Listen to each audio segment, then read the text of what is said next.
Mesdames, Messieurs les journalistes, merci d'avoir répondu présent à notre invitation. Et tout d'abord, nous tenons à nous excuser parce qu'on avait prévu ce point de presse ce matin. Malheureusement, on n'a pas pu le tenir parce que, vous le savez, certains parmi vous étaient occupés à couvrir l'événement qui était organisé par les notables du pays, dont nous regrettons ce qui s'est passé et nous condamnons fermement le fait que des notables respectés de ce pays, qui, à chaque fois qu'il y a une crise dans notre pays, ils arrivent à trouver une solution. Ils avaient prévu de se réunir ce matin au foyer du Comore, toutes tendances confondues, pour trouver une solution à cette crise. Malheureusement, les forces de sécurité, à la demande des autorités, les ont dispersés. Nous condamnons énergiquement cette attitude, ce comportement, et c'est inacceptable. Je voudrais aussi avoir une pensée, nous tous, à ce jeune ici qui est tombé sous les balles la semaine dernière, mais également une pensée aux blessés, et notamment à ce jeune qui a réanimation à l'hôpital de Mao. Je veux aussi rappeler que nous luttons et nous demandons la libération de certains responsables, notamment le directeur de cabinet de M. Bouhan, M. Balidou, et M.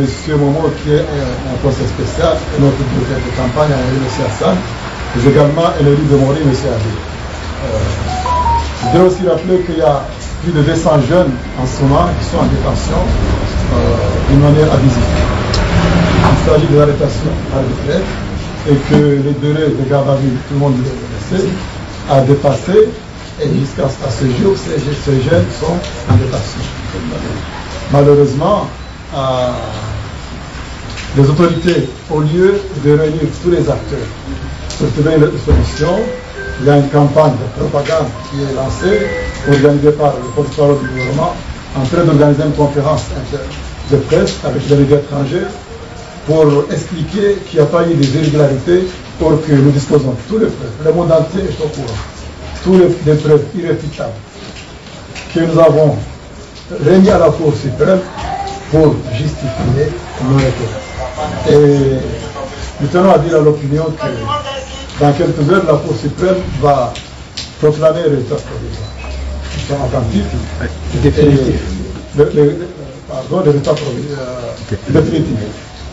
Malheureusement, à ce stade, on ne peut pas nous exprimer parce que les procédures n'ont pas été respectées, parce qu'aucun de nous, nos avocats, n'ont pas été conviés pour aller débattre et défendre nos requêtes. C'est une chose que nous regrettons.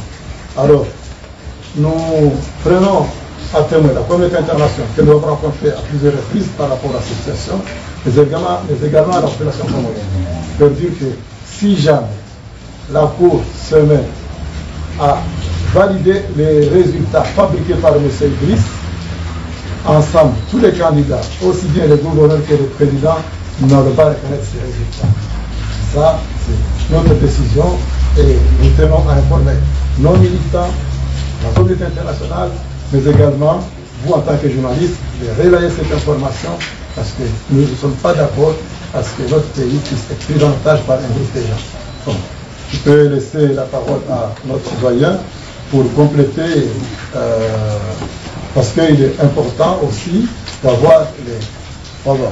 Juste prendre la parole, mais je crois que l'essentiel a été déjà dit par nos prédécesseurs, concernant aussi bien les événements qui ont accompagné que tout le monde a connu ces derniers temps au cours des révoltes des jeunes que nous avons vécues, mais également au sujet donc de la manière dont va se dérouler la délibération en fait des résultats définitifs des scrutins du 14 janvier dernier.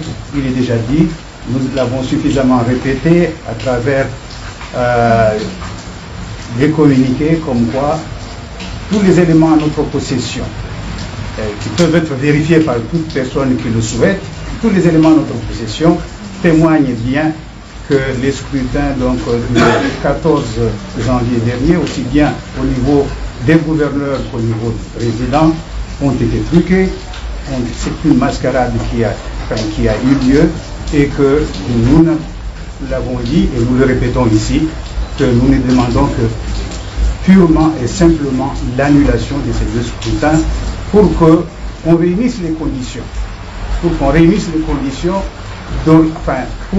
organiser d'autres élections naturellement, dans des conditions qui ne seraient pas celles donc du Guadzim comme on le connaît, mais dans des conditions qui demanderaient à être négociées par tous les acteurs qui entrent en compte, si tant est que effectivement le bon sens vienne à leur secours. Ça, c'est ce que nous disons, mais en tout cas, je tiens à le dire ici, il ne serait pas question pour nous, effectivement, même si les scrutins sont annulés, de laisser aux autorités qui nous ont conduits à cette forfaiture d'organiser encore eux-mêmes les prochaines élections. Voilà pour compléter ce que le président Daoud vient de dire, et je vous remercie.